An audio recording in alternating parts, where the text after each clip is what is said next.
Ancestry.com is now sharing your DNA with the police. The police state just took a very dark turn. We all know that private corporations tend to side with the government on privacy issues, and they're more than willing to hand over our information when the government asks for it. Google and Facebook are pretty well known examples of that, and they've been doing it for so long that nobody even bats an eye at their government compliance anymore. What people don't realize is that this situation applies equally to all major companies, not just the ones that handle our information. Sometimes it involves our DNA, which is what Michael Usury Jr. learned when the police called him in for questioning in regards to a bogus hit-and-run incident. In reality, they were trying to solve a cold case involving the 1994 murder of Angie Dodge in Idaho Falls. So why do they think he was the killer? Because his father's DNA, which is a very close match, the killers had been submitted to Ancestry.com. The Sorensen database, which is owned by Ancestry.com and stores over 100,000 DNA samples from around the world, gave up his father's genetic profile without a... At this point in the story, things became even more convoluted. The DNA from the Ancestry.com database linked a man, Michael Usury, to the case that didn't fit the police profile as he was born in 1952. The cops then used the genetic information and traced his line of male descendants, ultimately finding his son, Michael Usury Jr., born in 1979, which much more closely fit the police profile of the killer. Once they targeted Usury Jr. as the suspect, they began to scour his Facebook page looking for connections to Idaho, finding a couple of Facebook friends that lived in the area of Idaho Falls.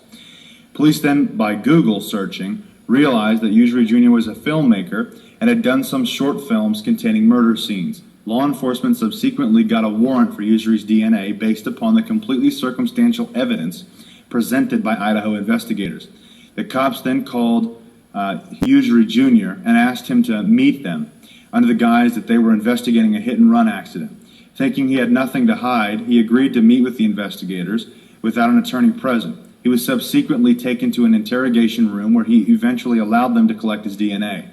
Despite the flimsy circumstantial evidence used to get the warrant, ultimately the test showed that although there were a number of familial alleles shared with the murderer's sample, Usury Jr.'s DNA did not conclusively match the killer's. Isn't that twisted? You can't even research your family's genealogy without the government. Yeah, it is twisted. It's sick. Check this out. It gets... Hold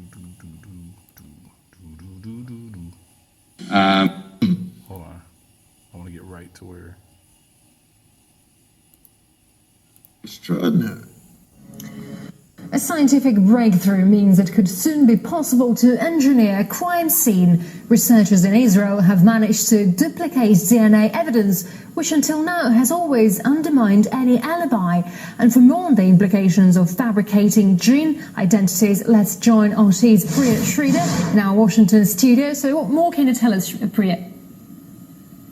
Thanks. Well, recently Israeli scientists have discovered that it's possible to fabricate certain types of DNA from blood or saliva samples. Now, according to their findings, they would be able to make a DNA sample exactly match a profile from a database without ever having access to human tissue. So what bigger implications could this have? What does this mean for our privacy? Now, DNA has always been a cornerstone in the criminal justice system. So now law enforcement officials have to think twice before using DNA evidence in a trial.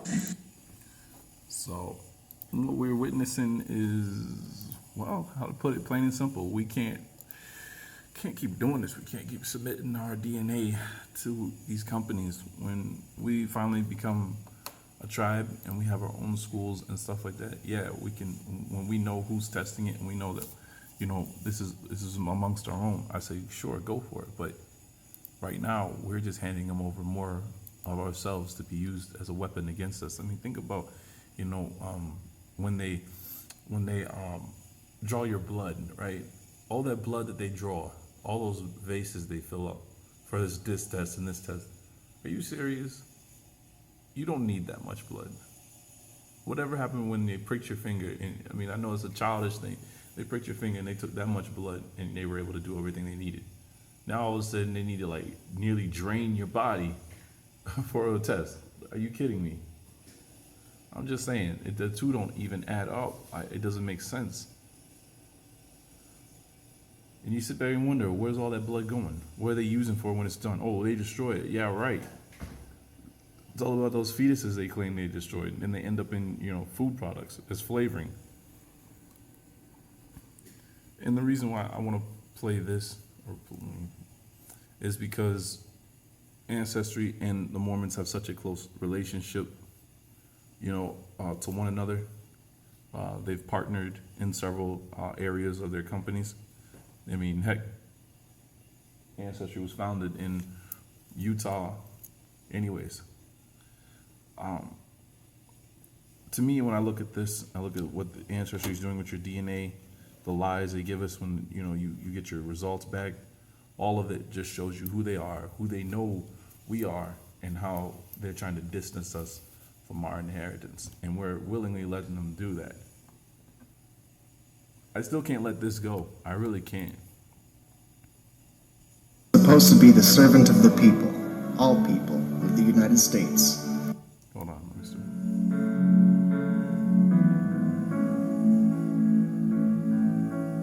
see. Church policy had it that blacks had the mark of Cain.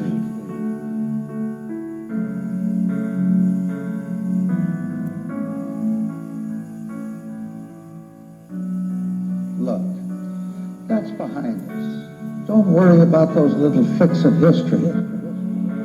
Governor Mitt Romney wants to be the next president of the United States. The president is supposed to be the servant. And I got a feeling he's going to run again. And I got a feeling he'll get in and all that stuff, polygamy, child rape, and all that stuff they're talking about that Congress is debating over who owns the woman's womb and all that, that stuff will go through if he ever got into office. I mean, they're debating it now, lowering the age of consent. Talking about the UK, the age of consent was like 9 or something like that.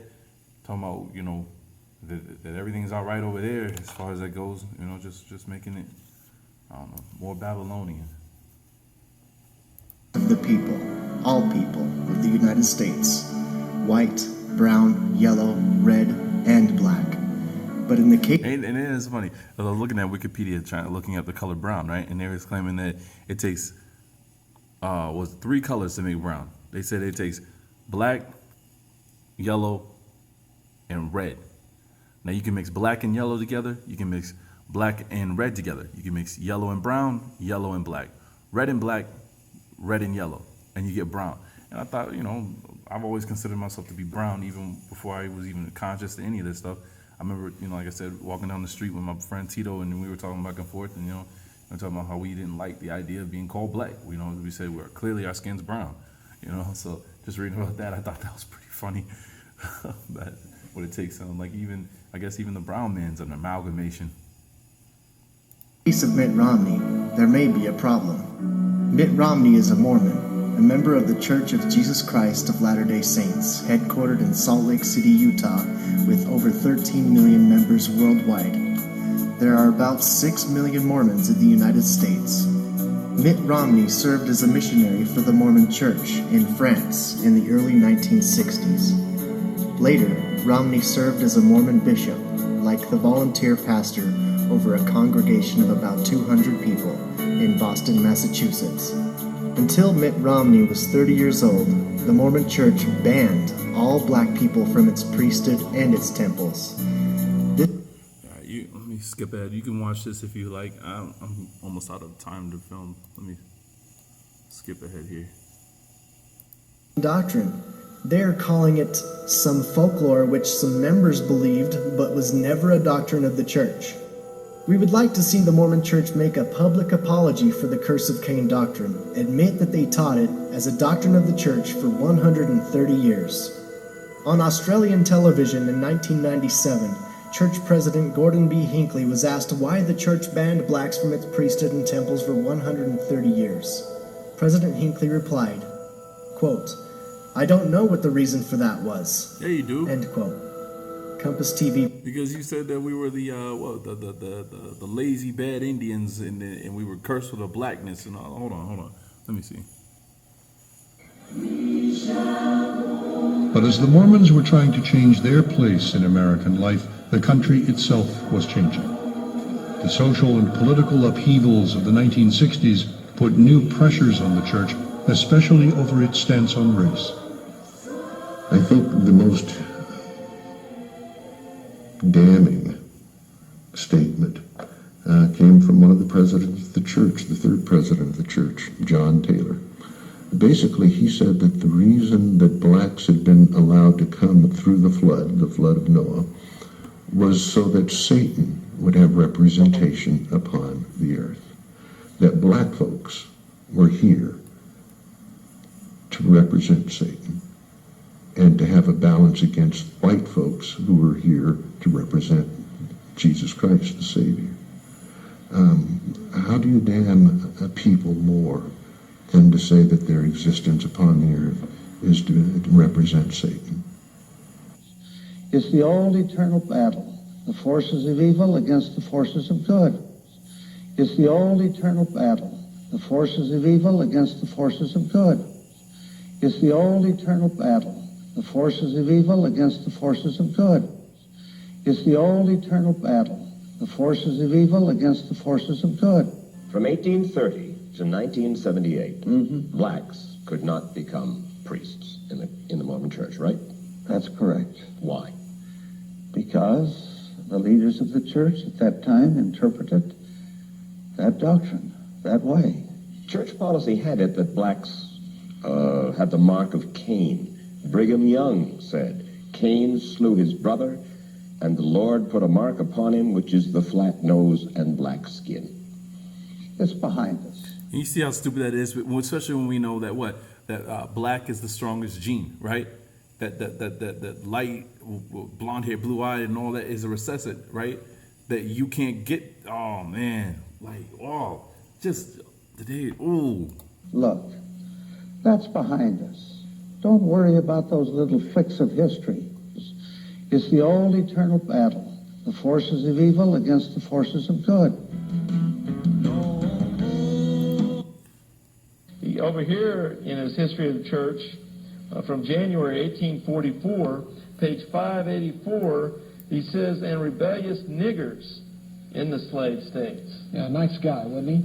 This is the prophet Joseph Smith of the Mormon Church using the term niggers.